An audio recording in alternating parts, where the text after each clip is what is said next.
PC is the Wild West of peripherals. There's a lot of options out there and very few guardrails.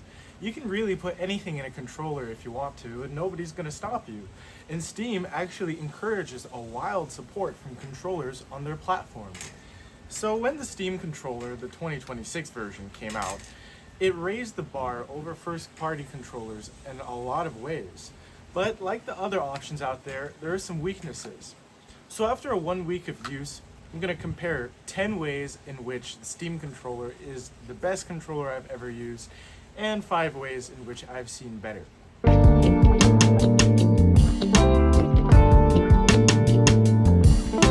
This thing is incredibly comfortable. Its layout is perfect. It fits perfectly in the hand. There's no weirdness. I'm not trying to adjust to anything. Everything is exactly where you would expect it to be, and it feels comfortable. A special shout out to the back buttons here. Compare this to something like the FlyDigi Vader 4 Pro, where the first 2 back buttons are well placed, but the second ones have a very awkward positioning. With the Steam controller, you can naturally rest your fingers on them without any mispresses at all, and they're the perfect sensitivity.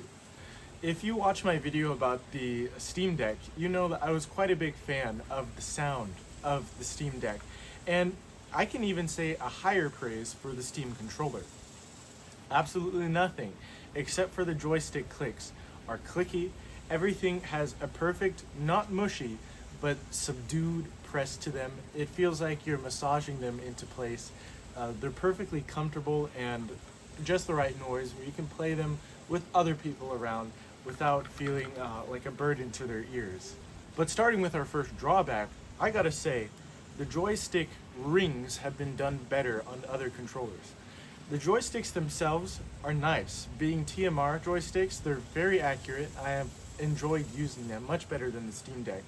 But the rings are not made out of metal. Instead, they're this plastic. So you have more drag compared to controllers with metal rings to them. And some even have cool features, like again this FlyDigi Vader, which has adjustable joystick retention with these rings, which are also made out of metal.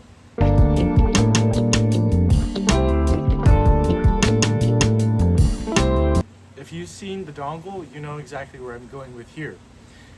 Since it's the charger and the connectivity all roll up into one, there's no misplacing it. It's very fast, it's long range. There's never really any doubt whether you're connected or not, and I've had no problems with it. With a lot of controllers, that initial setup process can kind of have some friction. Either you have to connect to the dongle, or you're connecting it to Bluetooth, connecting it to your computer. You don't know what's right, what's wrong. Steam controller, you just plug in its dongle, it's perfect. And it has Bluetooth, but it's not really the best option. Since the dongle is the charger, it also aids connectivity that you're only thinking about one accessory. You're not thinking about bringing along an extra charger or missing the dongle when you transport it across rooms. You just have the one thing that you take with you. It's easy to see, perfect. In this vein is the ease of Steam input. Steam input is available for pretty much any controller, even ones that had absolutely no design in mind for it.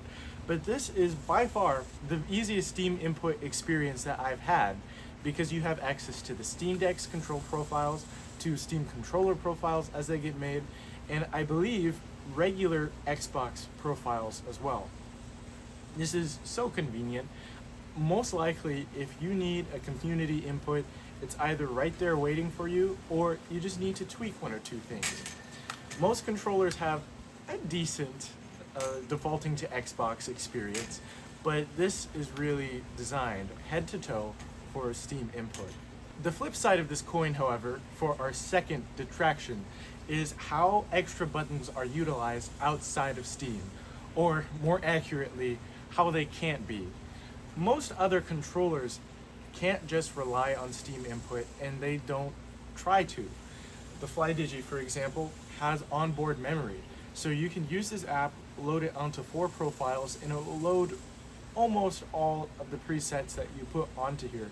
So you can use, whether you're using the app on any platform, any device, you can use these on Switch, on Xbox, and they'll just work depending on what you've configured into the device itself.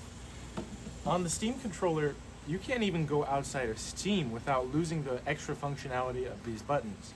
It will default to a certain desktop navigation mode, but unfortunately you can't change this at all. So there's really no hope about this being moved outside of Steam in any way.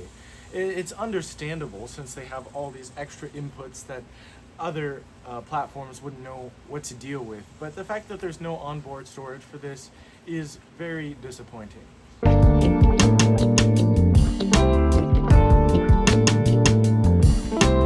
There's a lot of controllers out there which have a good gyro experience, but they're hampered by the on button.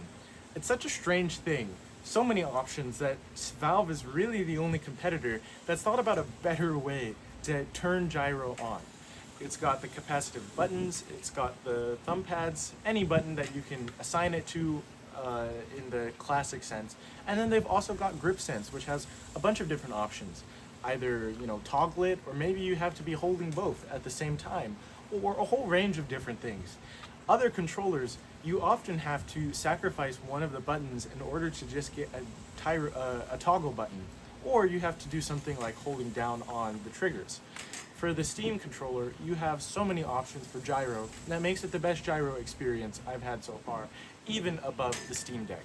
A lot of controllers have had trackpads, which is kind of weird to think about, as that's a distinctively Valve thing. But for instance, we have a Lenovo Legion Go, which has a trackpad, but it's really just crap, and I wouldn't use that at all.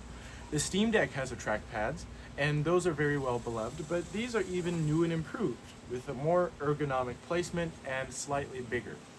So this is an easy win for the Steam controller. But something that takes away from the Steam controller experience is number 3, the triggers. They're not bad and they're very fun to use, but they're not Hall effect, meaning they're less accurate, they have less zones of articulations, and compared to other controllers, they don't have trigger stops.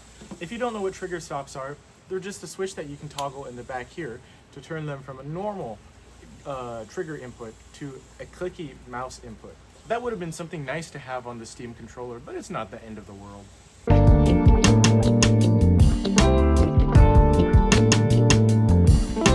Most pro controllers make the mistake of just adding extra buttons and calling it a day.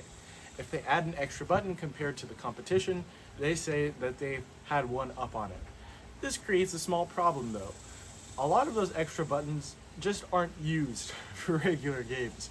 So if you have a game that you can't find a smart little extra input to put on, especially if you're using a controller experience and you don't use an extra mapping for, like, say, keyboard mappings, then those can just kind of fall by the wayside. But where the Steam controller comes in is the variety of different inputs that you can have. Yes, they add extra buttons, but they also add other types of inputs that aren't just buttons, that can have novel uses even just in a regular controller game. The capacitive joysticks and haptic trackpads and the grip sense. This, combined with gyro, means it's overall a more nuanced, layered experience.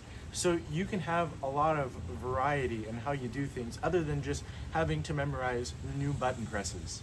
Because of this, you can improve number 8, game compatibility. The Steam controller, even more than the Steam Deck, is compatible with more PC games than ever before. Because of these layered inputs, you can do things in games that would never play well on a regular controller that just work or can be made to just work on a Steam controller. Things like flight sims that have a lot of extra buttons can be bound to the trackpads or different zones of the trackpads. You can map things to grip sense. With Steam input, you can give just about any controller a Franken input full of layered commands and conditional layouts and all of those sorts of things. But with the Steam controller, it's way more natural. Unfortunately, detraction number 4 is platform compatibility.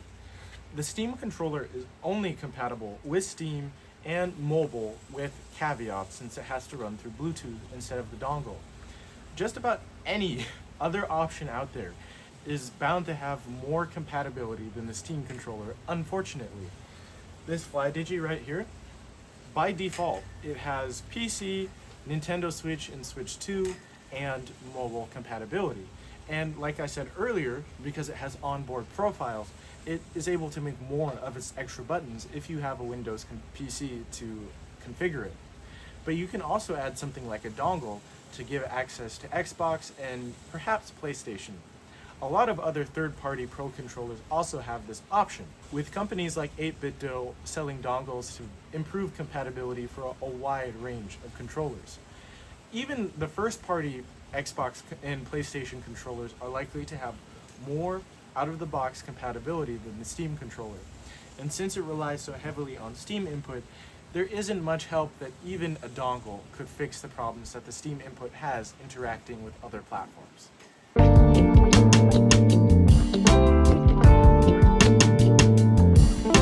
The Steam controller beats everything else in terms of desktop and OS navigation. Because of the trackpads, the gyro, all the different natural action sets that you can put on this thing using Steam input, this thing just beats everything out of the water. Even when you aren't opening up Steam, which is super easy by the way, all you have to do is press the Steam button, and in order to get into the controller-friendly big picture mode, all you have to do is double tap it. But even if you don't want to open up Steam, the trackpads themselves and the built-in desktop layout do a good enough job at emulating a mouse and keyboard. The Steam controller is just going to beat everything else out on the market for this. There's really no amount of fiddling around with desktop navigation profiles in Steam input that you can do to give it the same level of natural ease as a trackpad will have. Number 10 is repairability. Most controllers expect you just to buy another one when it breaks down. Valve wants you to repair their controllers and they go out of their way to make it useful to repair them. They have partnerships with iFixit.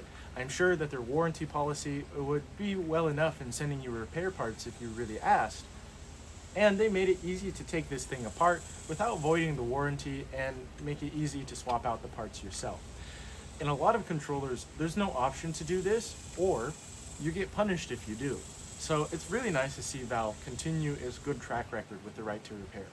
The fifth thing that detracts from the Steam controller is availability. I would say the price is fair with all the extra features that you get from this, especially comparing it to other new controller options which are $70 to $80 nowadays. But even trying to get this thing is kind of a hassle. It's not that you only have to get it through the Steam store, it's that the reservation system is very limiting for now. And even when you do, if you're lucky enough, get a reservation, it took me about a month to get mine from reserves. Hopefully, availability will improve in the future so that if you want to add on to your collection of Steam controllers for different computers along the house, you can. Well, there you have it. 10 ways in which the Steam controller is the best controller I've ever owned, and 5 ways I've seen better. Comment if you'd like to see more content about the Steam controller, and thanks for watching. Goodbye!